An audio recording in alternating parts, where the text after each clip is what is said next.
Got one. I got one. Oh man.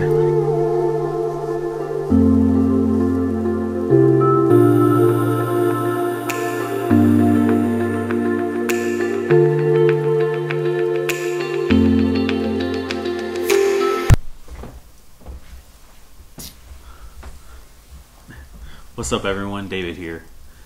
Man, I haven't made a video in a really long time, and I've been wanting to, but I couldn't really figure out what I wanted to do. It's really hard to bring a camera out fishing, especially when you're carrying all your gear. You don't have a boat, so you're just carrying your poles, you're carrying your lures, you're carrying your camera, and it's when you're by yourself, it's a hassle. But today is a little different. We're going to make a fishing video, but not any fishing video.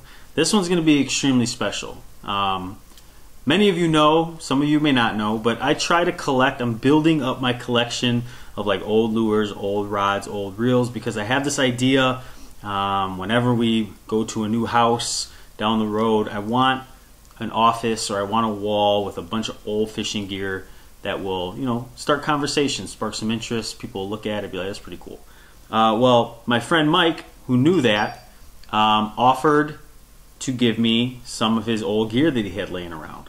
And a lot of it belonged to his dad. And I know his dad was extremely important to him, passed away when he was younger. And one of the things that Mike gave me was an old Rapala. Now these lures are a staple in anyone's tackle box who is a semi-average fisherman. Okay, I mean these things, grandpas used them, dads used them, we're using them. I mean, they are around. They've been around for a long time. And Mike was extremely nice to give me one that belonged to his dad. Had the original box and everything. But here's my idea. Today, I'm going to go out with one rod with this exact Rapala, and I'm going to try to catch a fish. And what we're going to do with that fish is we're going to take measurements. We're going to measure the length. We're going to measure the girth, and I'm going to take a couple pictures of the pattern, and we're going to work on either getting a painting or a replica made of the bass that I catch with this lure, and then I'm going to put the lure either on the painting or in the replica's mouth and make a nice mount for Mike's bar.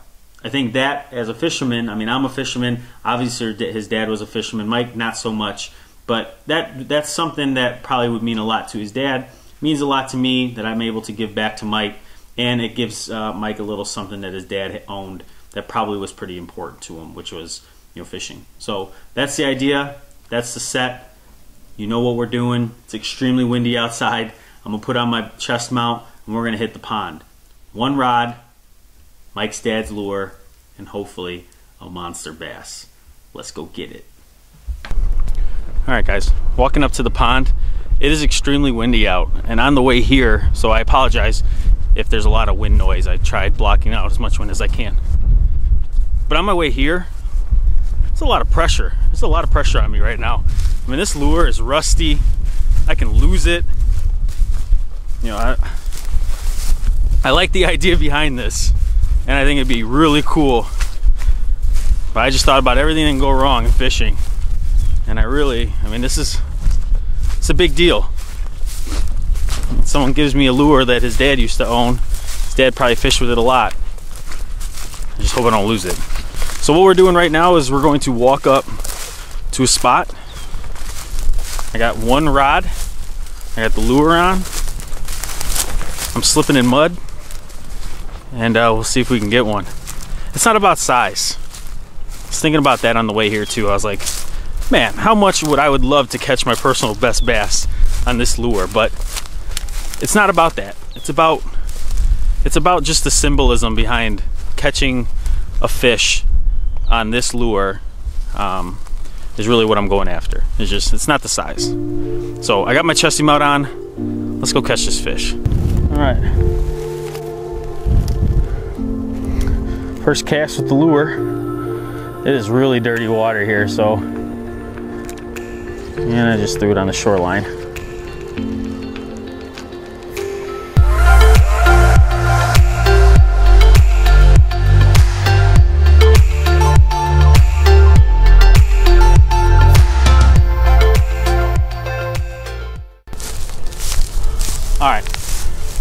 Been out here casting probably about, I don't know, 35 minutes or so.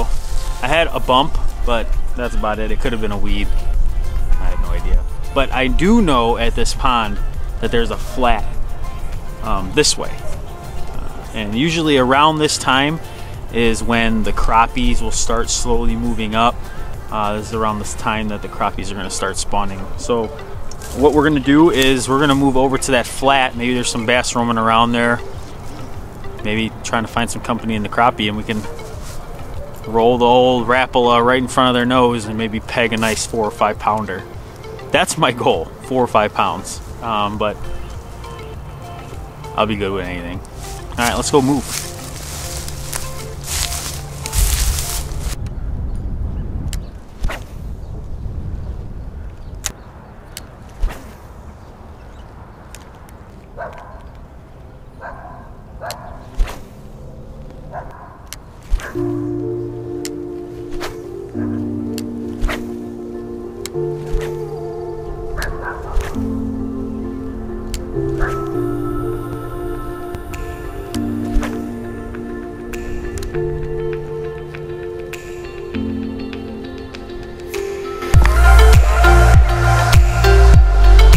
Got one.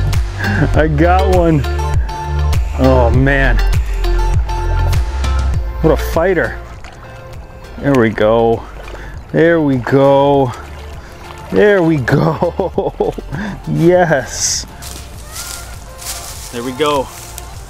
First bass on this Rapala. On Mr. Kozlowski's Rapala. It works. Trying to get this hook out without him hooking me. I'm gonna go get my pliers.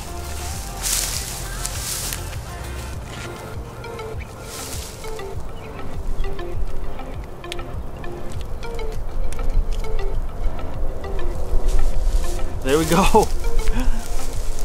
Look at that. Not a big one. Beautiful colors though. Was aggressive. It hit it hard. And that right there, I don't think you understand how much stress is off of me. I was so worried about losing that fish or losing that lure. Like I said when I was walking up here, size does not matter. It's all about the catch. It's all about the fish that bites that lure. It's the whole thing. All the circumstances just coming together. This is what it is right here. This is fishing. This is fishing. The first bass probably caught on that lure since Mike's dad passed away, and that's Mike's dad's lure. We're gonna put this guy back in the water, get our measurements, get our pictures. We're out of here. Yes. All right, my man. Thank you. See ya.